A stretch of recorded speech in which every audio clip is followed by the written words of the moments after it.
When the Labor government came to power in 2007, it promised not to hold children inside immigration detention centres. Now, almost 3 years later, children are being held in what the government calls alternative places of detention, or APODs.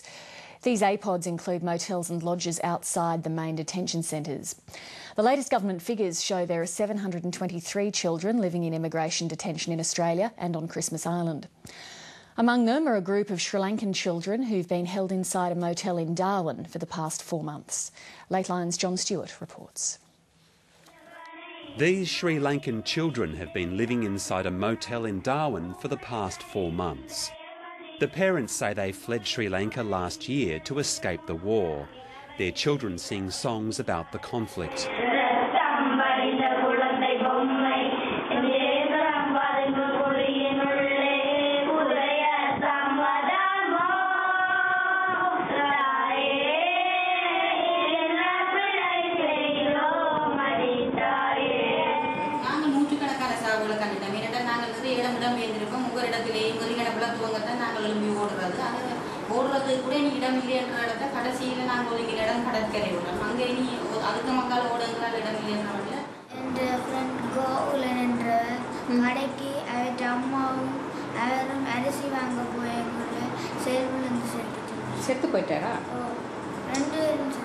The Tamil families arrived at Christmas Island in March, but were moved to the Asti Motel 1 month later because of overcrowding.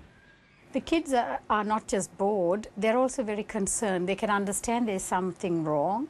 Why are they not allowed to go out and play with other kids? Why are the parents not allowed to go out and work? They can also feel the tension that the parents are feeling.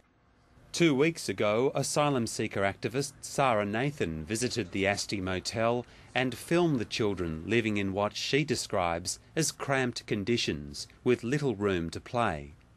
The families are guarded 24 hours a day and are allowed the occasional visit to a local park. There's about 200 people at the Asti, and as I mentioned, there is no play area at all. So once a day there's a bus which takes only 10 people to a nearby park for an hour. But because there's 200 people and only 10 are being taken, you have to wait for almost 2 weeks or 20 days for your turn to go out to the park. Last month, Green Senator Sarah Hanson-Young also visited the Asti Motel. In terms of the mainland detention facilities, that was the worst that I've seen children be detained in, simply because it is so restrictive in terms of the movement of families. Any of the outside space is concrete, and in the Darwin heat, that's pretty unbearable.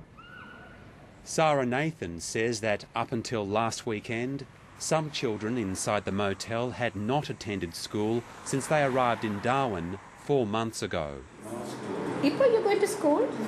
Oh, okay. Do you like to go to school? Yes. Okay.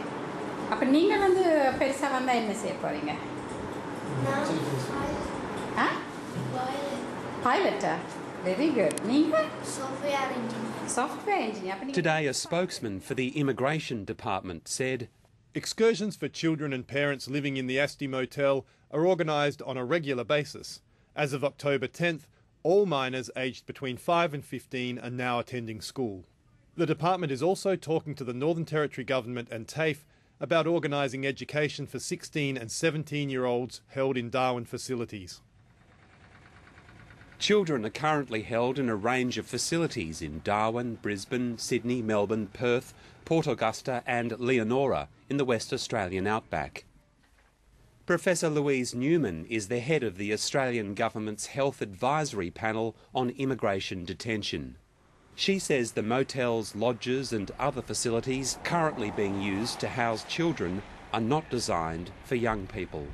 We're certainly seeing now a few cases where some of the very already stressed and vulnerable young people in some of these situations are self-harming, becoming quite distressed and agitated. The numbers of kids that I saw when I was up in Darwin visiting these facilities only recently who have attempted self-harm and attempted suicide are not things that Australia should be proud of. Professor Newman and Senator Hanson-Young want child detainees to live in the community while their applications are being processed. Both say housing children in so-called alternative places of detention has failed. Children need to be in school, children need to be having normal activities as much as possible, even if they're living in a motel or some other place. I think we're in the middle of a system at the moment which is acting in a reactive way. We haven't had much in the way of proactive planning around some of these crucial things for child welfare and child protection. While the children inside the Asti motel wait for the immigration department to decide their parents' fate, they sing their song and hope for a new life.